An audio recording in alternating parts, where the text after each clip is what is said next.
वैसे ये मार्च 1978 में हुआ था ये दंगा, गलत तो नहीं कह रहा हूं अश्विनी जी? सरकार किसकी थी केंद्र में? जनता पार्टी की, जिसमें जनसंघ भी हिस्सा था, यानी कि उस वक्त का भारतीय जनता पार्टी। लाल कृष्ण आडवाणी सूचना प्रसारण मंत्री थे, विदेश मंत्री वाजपेयी थे, अटल बिहारी वाजपेयी, मोरारजी देसाई प्रधानमंत्री थे, गृह मंत्री चौधरी चरण सिंह, जिनके पोते आज की तारीख में केंद्रीय मंत्री हैं, आपके अहम घटक हैं। और उत्तर प्रदेश में सरकार ना राम नरेश यादव की थी, अगर मुझे याद पड़ता है तो, यानी कि आप लोगों की ही सरकार। सब कुछ आपके टाइम पे हुआ और कभी खुलासा नहीं हुआ। चंचूड़ साहब का भी मैं समझता हूं कि उनका भी चरित्र मालूम होना चाहिए लोगों को। जो मंदिर कोर्ट के ऑर्डर से मिला, जो मंदिर कोर्ट के ऑर्डर से बना, वहां आप लोकसभा चुनाव में नहीं जीत पाए और उत्तर प्रदेश में आपकी सीटें कम होती चली। तो अश्विनी शाही, अब मंदिर एक खोज शुरू हो गई है, अब कुएं भी खोदे जाएंगे। खोदे जा रहे हैं, मिल रहा है तो साक्ष्य जो है सबके सामने है, तो खोजे जाएंगे। इसमें प्रश्नवाचक चिन्ह का तो कोई मुझे नहीं लगता है मतलब है। देखिए आपके कोई सामने मतलब नहीं है, राजनीति में टाइमिंग बड़ी इंपॉर्टेंट होती है अश्विनी भाई। ये 2017 से तो सरकार आपकी है, खोज लेते। ये 2024 में ही खोज क्यों हो रही है? ये कभी खोज क्यों होने लगी? देखिए ये एक जो साजिश की गई बहुसंख्यक हिंदुओं के खिलाफ, ये सब धीरे धीरे चीजें मिल रही हैं। अच्छा। आप हर साल का सीक्वेंस देख लीजिए, हर साल कुछ न कुछ नया हो रहा है। श्रृंगार गौरी की पूजा किस साजिश के तहत मौखिक रोकी गई, वही हुआ। यहाँ भी इस मंदिर के सामने दीवार खड़ी कर दी गई, पुजारियों को भगाया जा रहा था, उसको बंद कर दिया गया। ये साजिश है। अब साजिश का 46 साल बाद अब इसका पर्दाफाश हो रहा है। 46 साल कुछ भी नहीं पता लगा, किसी को पता ही नहीं लगा। कोई दीवार भी बना गया, कोई विष्णु शरण साल 2000 में मतीन को मकान भी बेच गया साथ वाला। अब मतीन के घर में पुलिस पहुंच गई है, ब्यौरा मांग रही है, रजिस्ट्री पूछ रही है, वरना तोड़ेगी मकान। ये संयोग हो है या प्रयोग हो रहा है? आपने विष्णु शरण और मतीन की बात की तो मुझे तो याद आ गया बनवारी लाल और रस्तोगी आ गए। वहां पर हमको वो याद आ गया जिसको पैर के 2 पैर भागों में चीर दिया गया 78 में। आपको 184 हत्याओं पर भी सवाल आप नजर आ रहा है। तो ये चीजें, ये संयोग नहीं है। बहुत अच्छा किया। नहीं ये नहीं प्रयोग नहीं किया गया अश्विनी आपने बहुत अच्छा किया, 1978 का जिक्र किया और मेरा खून खौलता है ये आंकड़ा सुनकर। अगर 184 लोगों को जिंदा जला दिया गया या विक्षिप्त कर दिया गया, उनके हाथ पैर काट डाले गए, तो ये तो खोज होनी चाहिए।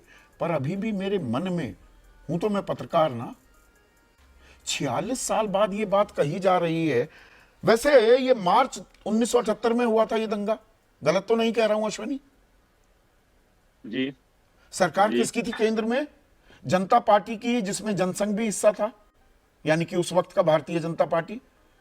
लाल कृष्ण आडवाणी सूचना प्रसारण मंत्री थे, विदेश मंत्री वाजपेयी थे, अटल बिहारी वाजपेयी, मोरारजी देसाई प्रधानमंत्री थे, गृह मंत्री चौधरी चरण सिंह, जिनके पोते आज की तारीख में केंद्रीय मंत्री हैं, आपके अहम घटक हैं।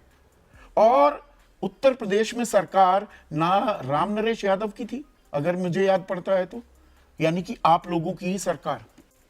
सब कुछ आपके टाइम पे हुआ और कभी खुलासा नहीं हुआ। खुलासा हो रहा है। अच्छा, उस टाइम पर्दादारी करती आप लोग कम से कम खून खौला। अटल बिहारी वाजपेयी पर्दादारी कर रहे थे, अटल बिहारी वाजपेयी पर्दादारी कर रहे थे, चौधरी चरण सिंह पर्दादारी कर रहे थे और खामोश बैठे थे राम नरेश यादव, सूबे के मुख्यमंत्री।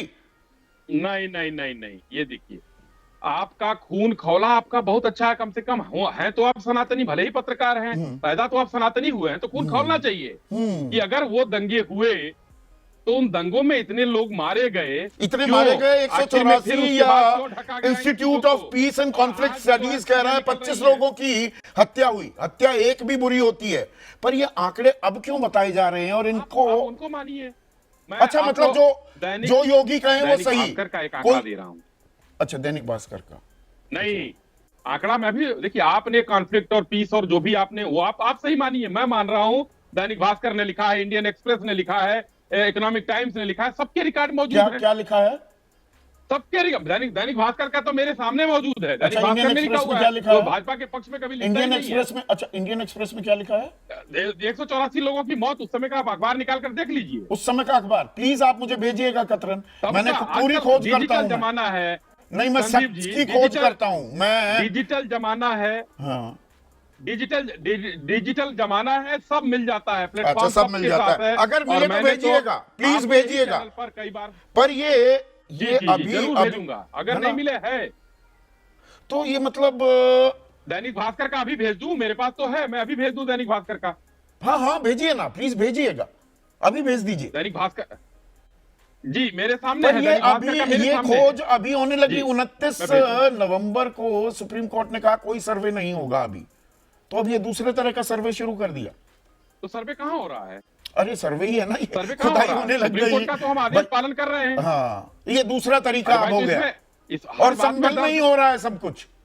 वो देखिए क्यों ना हो, आज देखिए कितनी बढ़िया पूजा हो रही है, इतने दिन बाद पूजा हो रही है, कितना बढ़िया लग रहा है। प्रशासन को अच्छा काम मिल गया। आजकल मंदिर खोजेगा प्रशासन, लोगों के सरोकारों की बात नहीं, मंदिर खोजेगा, मूर्तियां स्थापित करेगा, पूजा अर्चना करवाएगा, और कुएं खोदेगा, है ना। संदीप भाई बकरी और भैंस तो नहीं खोज रहा प्रशासन, कम से कम इतना बढ़िया सनातनियों का काम हो रहा है। भाई इस मंदिर को किसी ने परिवर्तित करने की कोशिश की, मस्जिद बनाया हो, इसके चरित्र के साथ कोई छेड़छाड़ खिलवाड़, इसके ढांचे के साथ। 2006 तक तो यहाँ पूजा हो रही थी, किसी ने हाथ तक नहीं लगाया, फिर इस पर इतना बड़ा बवाल बवंडर क्यों मचाया जा रहा है? मंदिर था, मंदिर चलिए मिल गया, ठीक है। कौन संदीप जी मचा कौन रहा है? मंदिर मिल गया, प्रशासन वहां पर गया, मंदिर बिजली चोरी देखने, अरे वहां पर पूजा शुरू हो गई। मुख्यमंत्री योगी आदित्यनाथ का बयान नहीं सुना आपने, पूरी तकरीर ही नहीं सुनी। इसका मतलब विधानसभा में वो क्या क्या बोले हैं? सुना नहीं उन्होंने एकदम, मैंने पूरा उनका भाषण सुना है। हमारे नेता हैं, हम उनका भाषण नहीं सुनेंगे तो किसका सुनेंगे? देशद्रोहियों का भाषण थोड़े ही सुनेंगे जो लोकसभा में देते हैं। अच्छा, मैं ये कहना चाहता हूं कि स्पष्ट रूप से उन्होंने कहा, उन्होंने कहीं इस पर हो हल्ला नहीं बचाया, उन्होंने इतिहास बचाया कि हमारे सनातन के इतिहास को किस तरीके से तो किसी ने छुआ ही नहीं, छेड़छाड़ नहीं की, कोई तोड़फोड़ नहीं की, पूजा भी हो रही थी 2006 तक। जिनका मंदिर था, भाई घर में आपके मंदिर होता है, मेरे भी, और मंदिर के तोड़ने पे अभी काशी विश्वनाथ कॉरिडोर, सुन तो लीजिए अश्विनी शाही, सुन थोड़ा सा धैर्य भी रखा कीजिए। काशी विश्वनाथ मंदिर का कॉरिडोर बनने में कितने मंदिर टूटे थे, तब आपको दर्द नहीं हुआ? यहाँ तो हाथ भी नहीं लगाया और इस पे आप हल्ला काट रहे हैं। ये अच्छा सवाल है। हाँ। 182 मकान सरकार ने खरीदे काशी विश्वनाथ कॉरिडोर बनाने के लिए, उसमें 46 मूर्तियां और विग्रह मिले जिसको संग्रहालय में रखा गया है। चल झूठा। उदयवीर सिंह पता नहीं किस सनातनी कौन से हैं, मुझे नहीं पता, क्योंकि ये देश जो है जयचंदों का भी है। तो इस टाइप के लोग अगर हैं तो उनको कुआं ही दिखेगा कि डाल देते होंगे उनके घर में, मैं नहीं जानता। लेकिन उन विग्रहों को संग्रहालय में सुरक्षित रखा गया है, संग्रहालय में, म्यूजियम में रखा गया। उदयवीर क्विक रिस्पॉन्स, अभी आसम वकार शांत बैठे हुए हैं। उदयवीर, हाँ, कौन से संग्रहालय में? कौन से, मैं पूछ रहा हूँ कौन से संग्रहालय में रखा है, बताएं जरा। चलिए चला जाए गंगा में विसर्जन करना गैर सनातनी है। जो 46 विग्रह गंगा में, और वो गंगा में मिले थे, चलिए विसर्जन करना दिखाते हैं गैर आपको। सनातनी है। इनको गंगा में विसर्जन करना गैर अरे सनातनी है। भाई, मैं गैर सनातनी, ये टीका लगा के जिंदाबाद मुर्दाबाद करने चले आते मूर्तियों की बात कर रहा हूँ। गंगा में अरे पूजा आप चले करना, के आते हैं, जब आप आपने लोग झूठ मंदिर बोलते हैं, आप लोग मकान मीर तोड़ आप दिया। लोग- ना तू मैं नहीं, इसका भी हम तफ्तीश करेंगे कौन से संग्रहालय में कितनी मूर्तियां हैं। अभी सिर्फ स्क्रीन पर आसम वकार, मंदिरों की खोज भी हो रही है, तो इसमें परेशानी क्यों होनी चाहिए? देखिए, किसी को तकलीफ ही नहीं है। एक भी आदमी, अगर एक मुसलमान बोला हो कि साहब ये जो मंदिर संभल में मिला है इससे हमको तकलीफ है, तो बताइए मुझे। अब मैं आपसे बताऊं, हिंदुस्तान में मैं इतने अरसे से यहीं पैदा हुआ, यहीं आज इतने उम्र हो गई, हर साल दीपावली के पहले मूर्तियां बिकती हैं, मतलब मूर्तियां आ जाती हैं बाज़ारों में। लोग नई मूर्तियां लेकर जाते हैं और पुरानी मूर्तियां उनकी जगह पर नई मूर्तियां रख देते हैं। वो पुरानी मूर्तियां कहाँ जाती हैं? क्या सब संग्रहालय में जाती हैं? बदली जाती हैं, नई मूर्ति रखी जाती है, पुरानी मूर्ति हटाकर किसी नदी में या किसी कुएं में डाल दी जाती है।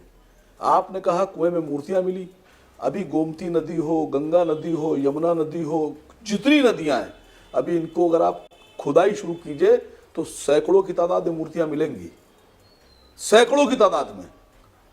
तो बनाइए मंदिर। कौन मना कर रहा है आपसे? आप हिंदुस्तान को ऐसे अंधकार में ढकेल रहे हैं अपने हुकूमत करने के लिए, अपने को गद्दी पे बनाए रखने के लिए, जिसकी भविष्य बड़ा खतरनाक तरीके से आप अंधकारमय कर रहे हैं। यहाँ पर जिनका आसिम भाई क्योंकि लोगों के सवाल भी आ रहे हैं। हरकिशन सिंह हैं, करनाल वासी हैं, वो ये कह रहे हैं कि अगर मंदिर और मस्जिद की लड़ाई होनी है, ये होती दिख रही है, मंदिर मस्जिद की लड़ाई हो रही है, तो फिर वर्शिप एक्ट क्यों बनाया गया? प्लेसेस ऑफ वर्शिप एक्ट 1991 बनाया ही क्यों गया फिर? नहीं सर, उसी पे भी आ रहा हूं। हाँ। अभी उसी पे आ रहा हूं। आपने सुना होगा बुजुर्गों को कि मसल कहते हैं कि जिसकी लाठी उसकी भैंस। इसको अगर डिफाइन कीजिएगा सही तरीके से तो उसका मतलब होता है कि जो ताकतवर होता है वही हुकूमत करता है, और जो हुकूमत करता है संविधान उसी के लिए, संविधान उसी के हाथ में होता है। आज वो देखने में मिल रहा है, पूरे हिंदुस्तान में देखने में आ रहा है। मैं बहुत सीधी सी बात कर रहा हूं कि जब 1991 धर्म स्थल विधेयक हिंदुस्तान में है, तो ये जितने जजेस हैं, ये जो सर्वे का ऑर्डर दे रहे हैं, जिन्होंने कानून की शपथ ली और कानून की पढ़ाई की है, क्या उनको कानून का ये संविधान का ये आर्टिकल नहीं मालूम है? नहीं, उसमें रहता तो थोड़ा डीवाई चंद्रचूड़ भी फैला गए ना। मई 2022 में कह दिया कि उसका चरित्र पता लगाने में कोई तकलीफ नहीं होनी चाहिए किसी को, रास्ता खोल दिया था उन्होंने। नहीं, चरित्र तो हर उस आदमी का पता लगाना चाहिए जिसको किसी ओहदे पर बिठाया जा रहा है, जिससे जनता के हित और अहित जुड़े हुए हैं। चंद्रचूड़ साहब का भी मैं समझता हूं कि उनका भी चरित्र मालूम होना चाहिए लोगों को। ये संभल में यकायक ये कुआं खुदाई और मंदिर की ढूंढाई, ये सिलसिला क्यों शुरू हुआ है? मैं बहुत जल्दी से आपको 3 चीजें बताऊंगा। एक डौडिया खेड़ा जगह है उन्नाव में, कुछ साल पहले वहां 3000 टन सोना मिल रहा था जमीन के अंदर। वो राजा राव, वो बड़ी फेमस चीज थी पूरे देश में, उसका बड़ा कवरेज मिला था। वो राजा राम बख्श की जमीन थी जिन्होंने अंग्रेजों से लोहा लिया। हम जब उसको कवर कर रहे थे तो वहां पर जो सर्वे चल रहा था, खुदाई चल रही थी, वहीं एक मंदिर भी था। उस मंदिर में सारी मूर्तियां विखंडित थी। मुसलमान की आबादी छोड़ दीजिए, वहां एक मुसलमान शख्स भी नहीं रहता था, पूरा हिंदुओं का ही गांव था, दलित होंगे, पिछड़े होंगे, सारी मूर्तियां विखंडित थी। लेकिन जब ये सब कुछ चल रहा था तो अचानक लोगों ने वहां पे फूल चढ़ाना शुरू कर दिए, पानी चढ़ाना शुरू कर दिया, और जैसे ही ये खत्म हुआ, सोना नहीं मिला, वो मंदिर फिर उसी स्थिति में आज वहां पर कोई याद है मुझे। अब आइए दूसरी चीज।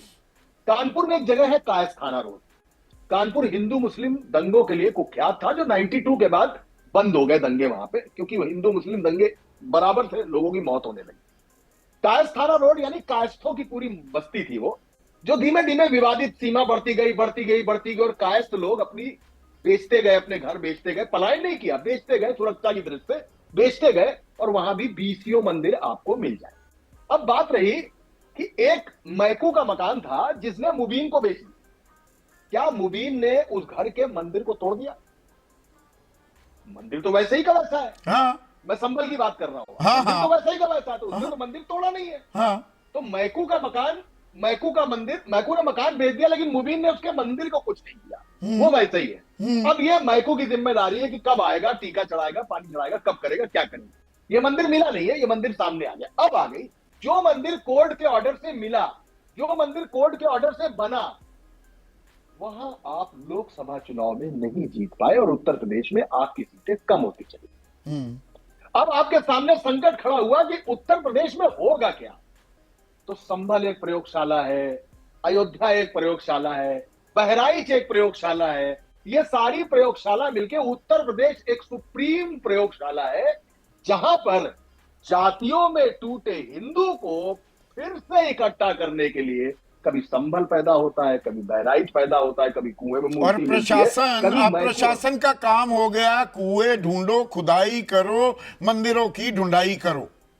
सिंपल सी बात है, उत्तर प्रदेश के जरिए फिर एक बार ये मैसेज देना है कि जातियों और उनको इकट्ठा के फिर एक धर्म के पुलिंदे में बांध के ध्रुवीकरण करके 27 की जमीन तय करनी है, 27 की जमीन बनानी है। नथिंग, ये केवल उत्तर प्रदेश में सिर्फ पीपली लाइफ चल रहा है, और ये पीपली लाइफ सिर्फ वोटों की फसल काटने के लिए हो रहा है। शाबाश बेटा, बहुत बढ़िया। अब बताइए मैं क्या करूंगा? एक बहुत सिंपल सी टिप आपके साथ शेयर करती हूँ। अपने हाथ को इस तरह से रखिए। If you look at this from your side, आपका लेफ्ट हैंड आपको बी के जैसे दिखेगा और राइट हैंड आपको डी के जैसे दिखेगा। B and D. B for थोड़ी मदद रखिए। वे मैथों तेरा मन पर